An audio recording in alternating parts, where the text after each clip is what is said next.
दोस्तों, MDI mode में अगर आपको एक्सिस मूवमेंट करवाना है, एक्सिस को मूवमेंट करवाना है तो कैसे करवा सकते हैं। देखो, सबसे पहले MDI मोड में जाना है। यहाँ पे मैंने लिख दिया G90 T1 M16 D1 G0 X50 और Z2। G90 जो है वो एब्सोल्यूट प्रोग्रामिंग के लिए है। इतना लिखने के बाद आपको ये जो फिट रेट ओवरराइड है उसको 0 पे रखना है। पहले 0 पे रखना फिट रेट को।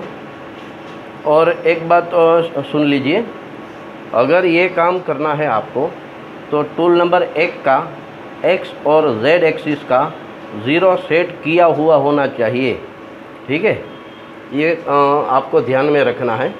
एक्सिस मूवमेंट करवाना है तो टूल नंबर 1 का X एक्सिस का और Z एक्सिस का 0 सेट किया हुआ होना चाहिए। फिट रेट ओवरराइड 0 पे रख दिया मैंने। MDI मोड में मैंने इतना लिख दिया। टूल नंबर 1 को मुझे X50 और Z2 पे जाना है, लेके जाना है। ठीक है, इतना लिखने के बाद रीसेट लगा के साइकिल स्टार्ट करने से देखो ये जो एक्सिस है वो X50 पे और Z2 पे चला जाएगा। रीसेट लगा के साइकिल स्टार्ट, ये फिट रेट ओवरराइड का बटन धीरे से आपको बढ़ाना है।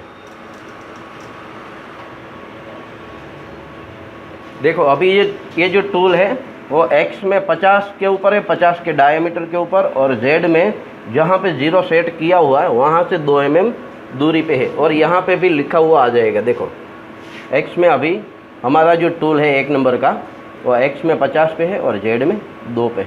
आप इस तरह से MDI मोड में एक्सिस मूवमेंट भी करवा सकते हैं। ठीक है।